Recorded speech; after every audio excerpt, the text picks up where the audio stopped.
The winter I remember most did not announce itself with drama. It arrived quietly, laying a thin white hand over Dry Creek, until even the gossip seemed muffled. Snow drifted down like something tired of falling, and the town accepted it the way it accepted everything else, without ceremony, without kindness. That was the morning Clara Belle Ashford stood outside the general store, with a puppy pressed to her chest, and a plea cracking through the cold. Her boots were soaked through, toes numb enough to forget their own names. She hadn't planned to stop there. Pride had carried her past that corner 100 times before. But Juniper had begun to shiver inside her coat, a small, frantic tremble that echoed against Clara's ribs. So she stopped. She looked at the closed door, at the frost-glazed windows behind which warmth existed for other people, and she lifted her chin just long enough to be seen. "Take my puppy," she cried, and the word surprised even her, breaking like ice underfoot. It wasn't a pretty sound. It held the scrape of nights slept wrong and meals skipped on purpose. It held the shame of loving something you could not keep alive on love alone. A few heads turned. Someone coughed. No one stepped forward. The town knew Clara well enough to know what not to touch. Dry Creek had its stories, and it liked them simple. Clara was the girl who drifted from place to place, who worked hard and stayed quiet, and still somehow failed. They said she had poor judgment, that she trusted the wrong people, that she carried trouble the way others carried perfume. They said this softly, with sympathy sharpened just enough to cut. In winter, those whispers felt louder, as if the cold gave them permission. Clara did not argue with them anymore. She had learned that defense wasted heat. Instead, she focused on the small weight against her chest, the rise and fall of Juniper's breath. The puppy was no more than a handful of weeks old, all oversized paws and uncertain courage. Clara had found her 3 nights earlier, wedged beneath a fallen fence rail, crying into the snow as if calling the world to account. Clara had answered without thinking. That was her flaw, they said. She answered things. She fed Juniper crumbs, softened with water, warmed her with shared breath, and told herself she could manage one more mouth. By morning, that lie had thinned. By this morning, it had torn completely.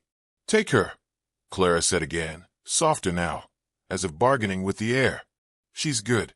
She listens." The puppy poked her head out, dark eyes blinking at the brightness. A ripple of interest passed through the small crowd that had gathered at a careful distance. Puppies were hope-shaped things, but hope, like responsibility, was something Dry Creek preferred to consider abstractly. A woman Clara recognized from the boarding house shook her head. A man adjusted his scarf and looked away. Someone muttered about timing, about mouths to feed. Clara felt the familiar sensation of becoming smaller, of folding inward to make herself easier to step around. She had practiced this. She could do it again. What she had not practiced was letting go. Juniper licked her chin, warm and trusting, and Clara closed her eyes. She imagined the puppy in a better place, by a stove, under a child's careless hand, safe from the arithmetic of hunger. That vision hurt worse than the cold. From the edge of the street, Boone Calder Ridgway watched. He had been standing there a while, long enough for the cold to seep past his coat and into the old places. He leaned against the hitching post as if it were holding him up, not the other way around. The war had taught him how to be still in bad weather, how to observe without announcing himself. He carried that stillness now, along with a silence people mistook for distance. Boone had not come to town for conversation. He had come for nails and coffee, for the small repairs that kept a man busy enough to sleep. He noticed Clara because she did not beg for herself. He noticed the way she angled her body to shield the puppy from the wind, even as she offered her away. He noticed, too, the way the town kept its hands in its pockets. He stepped closer, boots crunching softly, and the sound alone drew Clara's attention. She opened her eyes and met his gaze. There was no pity there, which startled her more than kindness would have. His eyes were winter gray, steady, carrying the weight of things that had been endured rather than survived. "I can pay," Boone said, and the words felt clumsy in his mouth. Money was easier to offer than anything else he had left. For the dog. Clara stiffened. The town leaned in, curious now. A transaction made sense to them. It gave shape to the moment, edges they could understand. "No," she said, and her voice found its strength again. "She's not for sale." Boone nodded, as if he had expected that answer. He reached into his pocket anyway, then stopped himself. The paws stretched, filled with falling snow and unspoken things. "She needs more than I can give," Clara continued, speaking quickly before courage could abandon her. "That's all. I'm not asking for money. Just a place she won't have to learn how to be cold." The honesty of it struck him. Boone glanced at the puppy, at the way her tail thumped uncertainly against Clara's coat. He thought of his ranch, of the empty kitchen and the stove that only ever warmed one plate at a time. He thought of the nights when silence pressed too hard. He crouched, slow and deliberate, bringing himself level with Juniper. She sniffed his glove, then licked it, satisfied. Clara held her breath, afraid of what might follow. Boone looked up at Clara's hands. They were red and cracked, knuckles swollen with old work and new weather. He noticed how she had the worst of it by curling her fingers inward. The town might not see her, but Boone had learned how to see what was trying not to be seen. The moment asked something of him. He felt it like a tug behind the ribs, the way he used to feel orders settle into bone. But this was not an order. This was choice, heavier and more dangerous. He stood. The crowd exhaled, disappointed, ready to move on. Clara's shoulders sagged just enough to betray her hope, and she cursed herself for it. She adjusted Juniper inside her coat, preparing to walk back into the cold with what dignity she had left. Snow thickened, blurring the edges of the street. Boone did not speak again. He simply watched as Clara turned away, her steps careful, measured, as if she were rationing not just warmth but belief. Something in him shifted then, not loudly, not all at once, just enough to make standing still impossible. Behind her, Dry Creek resumed its murmurs, already shaping the story they would tell about the girl and her dog. Boone took one step forward, then another, the decision still unspoken, still forming. The cold pressed in, patient and unrelenting, as if waiting to see what kind of men and women it would make of them.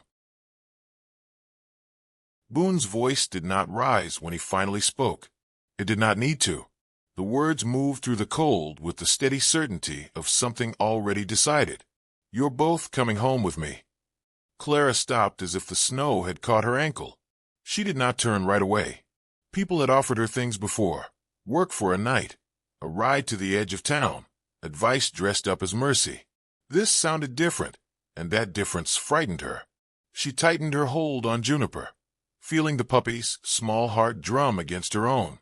"That's not how this works," she said, still facing away. "You don't know me." Boone stepped closer, careful not to crowd her. "I know winter," he answered, "and I know what it looks like when it's winning." She turned then, eyes sharp with the instinct to protect what little remained hers. "I won't be a burden." He nodded once. "I won't make you one." There was no promise hidden in his tone, no grand offering of rescue, just a fact, placed gently between them. Clara searched his face for the trick of it, the moment when kindness revealed its cost. She found only fatigue and something quieter underneath, something that looked like room. The town had gone still. Even the wind seemed to listen. Clara felt the weight of those watching, the way judgment pressed harder when it was silent.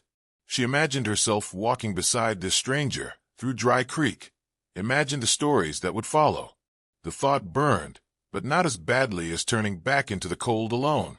"Just until the storm passes," she said, bargaining with fate. For her. Boone's mouth twitched, not quite a smile. "We'll see what passes." They walked together through the street, snow deepening with every step. Boone carried Juniper without asking, tucking her inside his coat, as if it were the most natural thing in the world. Clara noticed the care in his movements, the way he adjusted his stride to match hers. No hand reached for her arm. No claim was made. That restraint settled her nerves more than reassurance could have. Eyes followed them from doorways and windows. Someone muttered Boone's name, surprise laced with curiosity. Clara kept her gaze forward, focusing on the sound of their boots, the shared rhythm. For the first time in weeks, she did not feel like she was fleeing. The ranch sat beyond the edge of town, a low, weathered house crouched against the open land. Smoke curled from the chimney, thin but steady. Boone pushed the door open, and warmth rushed out to meet them, smelling of wood and coffee and a life pared down to essentials. "Stove's there," he said, nodding. "Blankets in the chest." He set Juniper down near the fire and stepped back, giving space the way one offers respect. Clara knelt, hands hovering over the puppy, afraid to trust the heat. Juniper, braver than either of them, sprawled onto the floorboards with a sigh, paws stretched toward the stove. Clara laughed, the sound surprising and small. It escaped before she could stop it, and when she did, her eyes stung. Boone pretended not to notice. He busied himself with a kettle, the familiar motions grounding him. Night fell early, as it always did in winter. The wind rose, rattling the windows, testing the seams of the house. Clara stiffened at every sound, old instincts flaring. She had learned that shelter could be temporary, that warmth could vanish without warning. "The roof holds," Boone said, not looking at her. "It always has." She watched him then, the way he moved through the space, as if he had learned to make himself small inside it. There were signs of a life lived quietly. One chair pulled close to the stove, a table set for one. Absence hung in the corners, heavy but not bitter. The storm came hard after midnight. Snow hurled itself against the house, the wind howling like something alive. Clara woke to the sound of it and sat up, heart racing. Juniper whimpered, pressing against her side. For a moment, Clara was back in places where walls did not hold and promises collapsed under pressure. Boone was already up, feeding the fire, calm as the center of it. "Just noise," he said softly. "It'll spend itself." A gust shook the door, and Clara flinched despite herself. Boone crossed the room and checked the latch, his movement sure. Without thinking, Clara rose and held the lantern steady while he worked. Their hands brushed once, brief and unremarkable, and the contact sent a quiet warmth through her chest. They weathered the night together like that, moving when needed, sitting when not. No speeches were made, no confessions offered. Trust grew in the spaces between actions, in the way Boone handed her a mug without comment, in the way Clara took it without apology. When morning came, it arrived gently, pale light filtering through snow-heavy air. The storm had left the world clean and unrecognizable. Clara stepped outside and drew a deep breath, the cold sharp but no longer cruel. Behind her, Boone stood in the doorway, Juniper at his feet. She turned back to him, words gathering and then settling. Gratitude felt too small. Fear had loosened its grip, replaced by something steadier. "I can work," she said. "I don't expect." Boone shook his head. "We'll figure it out," he replied, and for the first time, there was a hint of warmth in his smile. Clara looked down at Juniper, now chasing her own tail in the fresh snow, unburdened and alive. She realized then that no one was asking her to disappear, to be less so that love could exist. The thought rooted itself deep and held. The old soul who tells this story would tell you that winters do not end when the snow melts. They end when someone opens a door and means it.